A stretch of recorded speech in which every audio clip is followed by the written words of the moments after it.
Just imagine நீங்கள் ஒரு night ஸ்கைல இருக்கிற பில்லியன்ஸ் ஆஃப் ஸ்டார்ஸை பார்க்குறீங்க அண்ட் உங்களுக்கு ஒரு தாட் வருது, இந்த ஸ்டார்ஸை தாண்டி, இந்த கேலக்ஸி தாண்டி, இந்த யூனிவர்ஸும் தாண்டி என்ன இருக்கு? இந்த டவுட் காமனாக எல்லாருக்கும் இருக்கும். ஸோ நம்ம யூனிவர்ஸ் ரொம்ப மேசிவானது அண்ட் ஸோ வேஸ்ட். பட் அதை தாண்டி இருக்கிறது என்னன்னு யாராலையும் ப்ரூவ் பண்ண முடியல. பட் இந்த வீடியோவில் இந்த யூனிவர்ஸை தாண்டி என்ன இருக்கு அப்படின்ற ஒரு சில பாசிபிலிட்டிஸ் அண்ட் தியரிஸை பார்க்க போகிறோம். ஸோ வீடியோ ஃபுல்லாக பாருங்க, கண்டிப்பாக இன்ஃபர்மேட்டிவாக இருக்கும். ஃபர்ஸ்ட் இந்த யூனிவர்ஸோட எட்ஜை பற்றி பார்க்கலாம். அதுக்கப்புறம் நம்ம அந்த பாசிபிலிட்டிஸும் தியரிஸும் பார்க்கலாம். நம்ம இருக்கிற யூனிவர்ஸ்க்கு ஒரு பவுண்டரி கிடையாது, அதாவது ஒரு எண்ட் லைன் கிடையாது. பிகாஸ் நம்ம யூனிவர்ஸ் கான்ஸ்டன்ட்லி எக்ஸ்பேண்ட் ஆகிட்டே இருக்கு அண்ட் அந்த எக்ஸ்பேண்டிங் லைன் தான் ஒரு லிமிட். பட் நம்மளால அதை நெருங்க கூட முடியாது. You know why?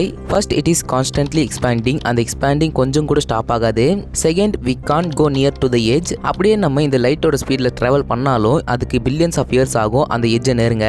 So it is simply impossible. And இந்த கொஸ்டின் கூகுள் கிட்ட கேட்கும்போது கூகுள் சொன்ன ஆன்சர் என்னன்னா, இந்த ஒரு எண்ட் லைனை நெருங்க 13.8 பில்லியன் இயர்ஸ் ஆகும். இதுல இருந்தே இது எவ்வளவு இம்பாசிபிள்னு உங்களுக்கு தெரிஞ்சிருக்கும். இப்போ நம்ம அந்த பாசிபிலிட்டிஸ் அண்ட் தியரிஸை பார்க்கலாம். ஃபர்ஸ்ட், இந்த யூனிவர்ஸ் எட்ஜை தாண்டி நிறைய stars and galaxies and cosmic ஆப்ஜெக்ட்ஸும் கிரியேட் ஆகிட்டே இருக்கும். ஸோ இது ஒரு சின்ன பாசிபிலிட்டி தான். நம்ம நெக்ஸ்ட் ஒரு தியரி